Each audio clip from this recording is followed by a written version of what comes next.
सभी छात्रों का मार्साप क्लासेस में हार्दिक स्वागत है। और शाम के 8 बज चुके हैं, सभी जल्दी से जल्दी जुड़ जाइए। और पिछली कक्षाओं में आवाज़ की थोड़ी दिक्कत हो रही थी, तो हमने माइक की व्यवस्था भी कर ली है और कुछ एक दिनों में हम वाइट बोर्ड की व्यवस्था भी कर लेंगे। और वैसे नहीं पढ़ने वाले विद्यार्थी तो वैसे भी नहीं पढ़ते हैं, पढ़ने वाले कैसे न कैसे पढ़ लेते हैं। नहीं पढ़ने के अनेक बहाने हैं और पढ़ने का एक भी बहाना नहीं है। तो चलिए आज की क्लास की शुरुआत करते हैं। हमने पिछले पार्ट में हमने गणनावाचक उपयोगिता को समाप्त कर लिया था, अच्छे से समझ लिया था। आज हम क्रमवाचक उपयोगिता की शुरुआत करते हैं। यहाँ लिख देते हैं क्रमवाचक उपयोगिता। क्रमवाचक उपयोगिता, क्रमवाचक उपयोगिता पढ़ते हैं। क्रमवाचक उपयोगिता में सबसे पहले अधिमान वक्र की बात करते हैं। अधिमान वक्र, अधिमान वक्र उपभोक्ता अपनी संतुष्टि के लिए किसी वस्तु को बढ़ाकर किसी वस्तु को कम करे, या सामान्य शब्दों में उपभोक्ता की संतुष्टि ही अधिमान वक्र है। मतलब कहने का मतलब ये है कि कोई वस्तु उपभोक्ता प्राप्त कर रहा है, कोई वस्तु को अधिक प्राप्त करने के लिए किसी वस्तु को कम कर रहा है और स्वयं को संतुष्ट कर रहा है, संतुष्टि प्राप्त कर रहा है, तो वो अधिमान वक्र कहलाएगा। फिर अधिमान वक्र दो प्रकार के होते हैं, जिसमें उपभोक्ता स्वयं को तटस्थ समझे। कहने का मतलब है किसी वस्तु को बढ़ाकर किसी वस्तु को कम करे और स्वयं को संतुष्ट समझे, तो वो है एक तो अधिमान वक्र। दूसरा है पूर्ण प्रतिस्थापन के लिए अधिमान वक्र, अर्थात पूर्ण प्रतिस्थापन के लिए अधिमान वक्र जैसे उसमें स्थापन्न वस्तुएं आ सकती है, दो स्थापन्न वस्तुएं आ जाए तो वो पूर्ण प्रतिस्थापन के लिए अधिमान वक्र होगा। अब एक मोस्ट पॉइंट है, सीमांत प्रतिस्थापन दर किसे कहा जाता है। प्रश्न आ जाए परीक्षा में सीमांत प्रतिस्थापन दर, तो उपयोगिता का स्तर समान रहते हुए, इस बात पर हमें गौर करना है, उपयोगिता का स्तर समान रहते हुए किसी वस्तु की अधिक इकाई प्राप्त करने के लिए जिस वस्तु की इकाई का उपभोक्ता को त्याग करना पड़े उसे सीमांत प्रतिस्थापन दर कहा जाता है। अगर पूछे उपयोगिता का स्तर समान रहते हुए, तो हमें सीमांत प्रतिस्थापन दर लिखना है। और केवल यही पूछे कि किसी वस्तु की अधिक मात्रा प्राप्त करने के लिए किसी वस्तु की मात्रा को त्यागना पड़ता है, तो वो अवसर लागत कहलाएगा। इस बात पे हमें गौर करना है विशेष। अब हम पहला बात करते हैं जिसमें उपभोक्ता स्वयं को तटस्थ समझे। अधिमान वक्र समझ में आ गया कि उपभोक्ता की संतुष्टि, सामान्य शब्दों में उपभोक्ता स्वयं को संतुष्ट करे, या अनेक संयोग हो तब उपभोक्ता स्वयं को संतुष्ट करे, तो वो अधिमान वक्र कहलाएगा। अब जैसे हम बात करते हैं, उदाहरण की सहायता से इसको समझने का प्रयास करते हैं अधिमान वक्र को। ये हमने एक चार्ट बनाया है। इस चार्ट में इधर संयोग दे रखे हैं ABCD, इधर केले की इकाई दे रखी है, इधर आम की इकाई, और इधर सीमांत प्रतिस्थापन दर, जो कि किसी वस्तु की अधिक इकाई प्राप्त करने के लिए किसी वस्तु को उपभोक्ता को त्याग करना पड़ता है। लेकिन स्थिति क्या है, उपयोगिता का स्तर समान रहते हुए।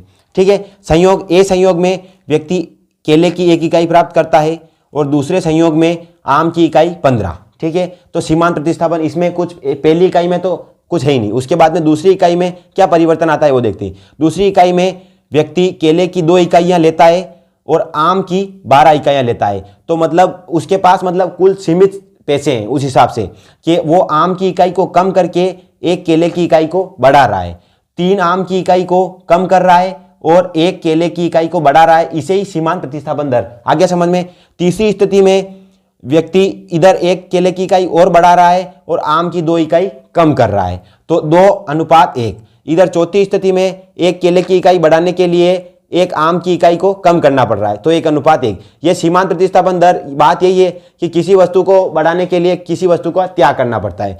जैसे कि इसमें आम की 3 इकाइयों को कम किया क्योंकि केले की 1 इकाई को बढ़ाना था, और दूसरी स्थिति में आम की 2 इकाइयों को कम किया क्योंकि केले की 1 इकाई को बढ़ाना था, और तीसरी स्थिति में आम की 1 इकाई को कम किया क्योंकि केले की 1 इकाई को बढ़ाना था। ठीक है, अब उसके बाद में हम इसको चार्ट के माध्यम से समझे, चार्ट बनाए।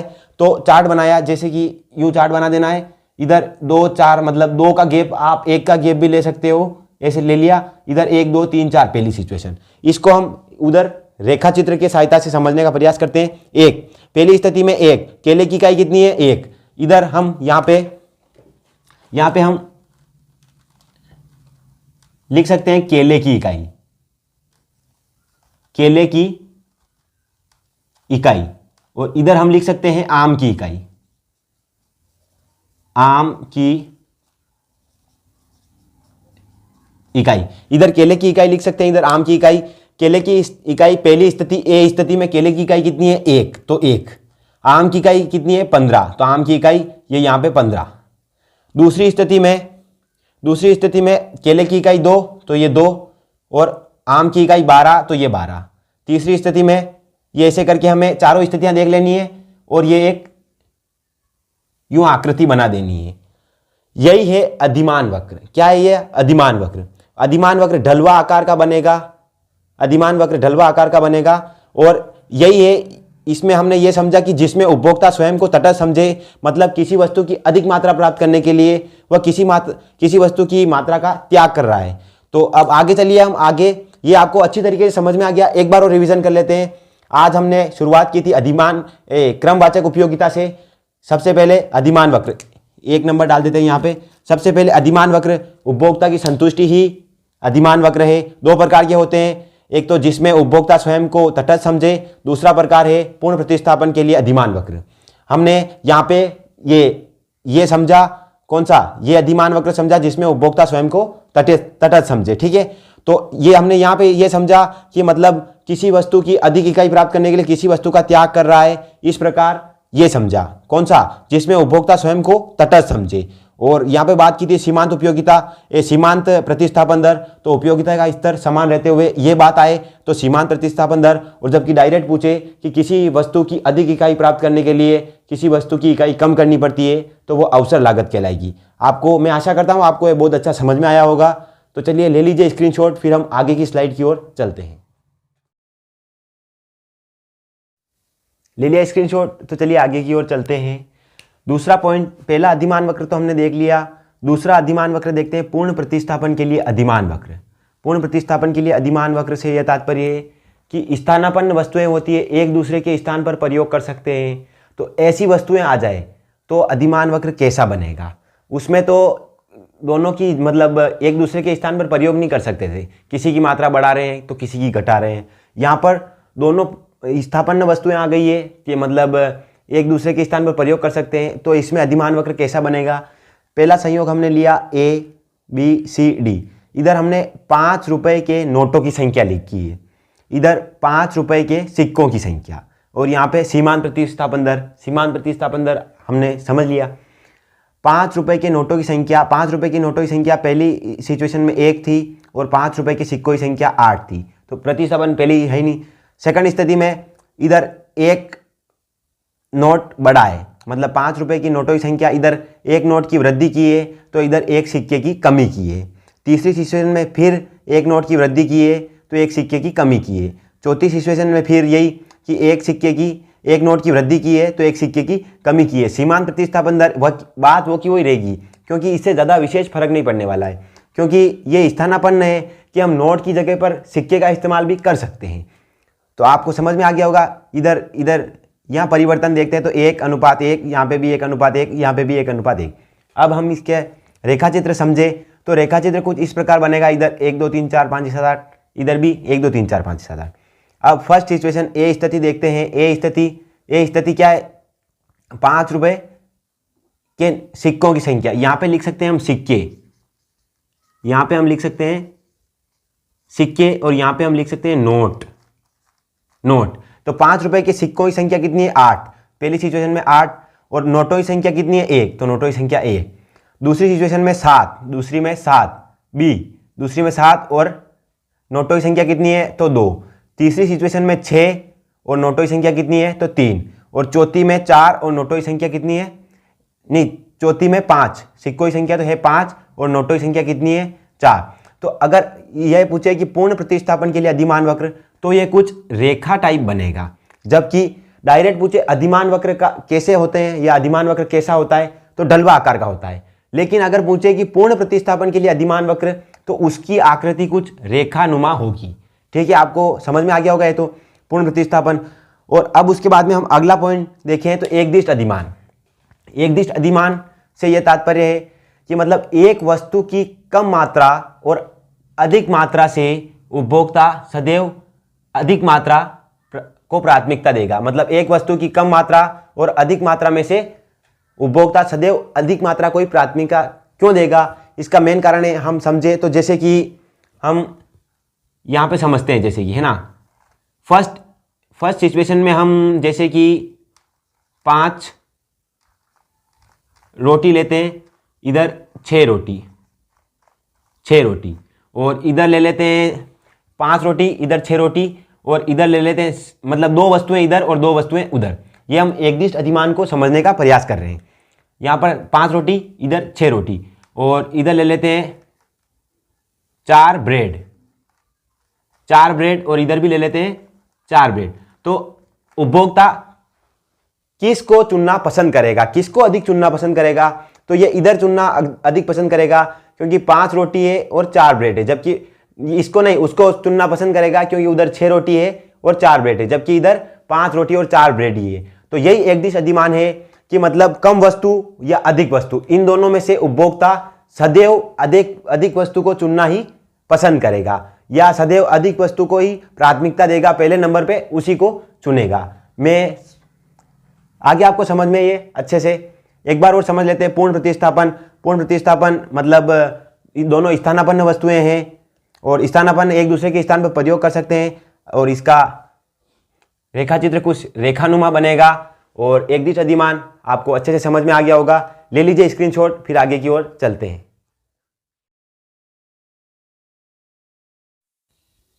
ले लिया स्क्रीनशॉट, तो चलिए आगे की ओर चलते हैं। तीसरा पॉइंट है अधिमान मानचित्र। अधिमान मानचित्र अधिमान वक्रों का समूह। जब मतलब अधिमान वक्रों को, बहुत सारे अधिमान वक्रों को किसी मानचित्र पर दिखाया जाता है या अधिमान वक्रों का समूह 2 या 3 अधिमान वक्र एक साथ हो सकते हैं, तो उसे अधिमान मानचित्र कहा जाता है। सिंपल है। उसके बाद में जैसे फॉर एग्जांपल ये यहाँ देख सकते हो आप डायग्राम में, इधर आम, इधर केला और 3 अधिमान वक्र एक साथ दिखाए गए हैं, तो यह अधिमान मानचित्र है। ठीक है। और यह तीर यह दिखा रही है कि ऊपर वाला अधिमान वक्र है यह उच्च स्तर को प्रदान करेगा। ठीक है। अधिमान मानचित्र समझ गए। उसके बाद में अधिमान मानचित्र के लक्षण विशेषताएं या अधिमान वक्रों के लक्षण या विशेषताएं, दोनों बात एक ही है। अब पहला लक्षण या विशेषता देखें तो अधिमान वक्र दाएं से बाएं ओर ढलवा होता है। हमने अधिमान वक्र देखा और वह दाएं से बाएं ओर ढलवा था, बिल्कुल। तो दाएं से बाएं किस प्रकार, किस आकृति का होगा, तो ये इधर से ऐसे दाएं से बाएं ढलवा होगा। दूसरी विशेषता है लक्षण देखें तो उच्च अधिमान वक्र उपयोगिता के उच्च स्तर को प्रदान करेगा। उपयोगिता के उच्च स्तर को प्रदान करेगा कहने का मतलब कि ऊपर वाला जो भी अधिमान वक्र होगा वह उच्च स्तर बताएगा। जैसे संयोग अपन इस चार्ट के माध्यम से और इस रेखाचित्र के माध्यम से समझते हैं। जैसे इसमें संयोग ABC ले लिए, इसमें केले की मात्रा 1, 2, 3 और इधर आमों की मात्रा 10, 10, 10 है ना, ये ले ली। अब इस रेखाचित्र के माध्यम से समझते हैं।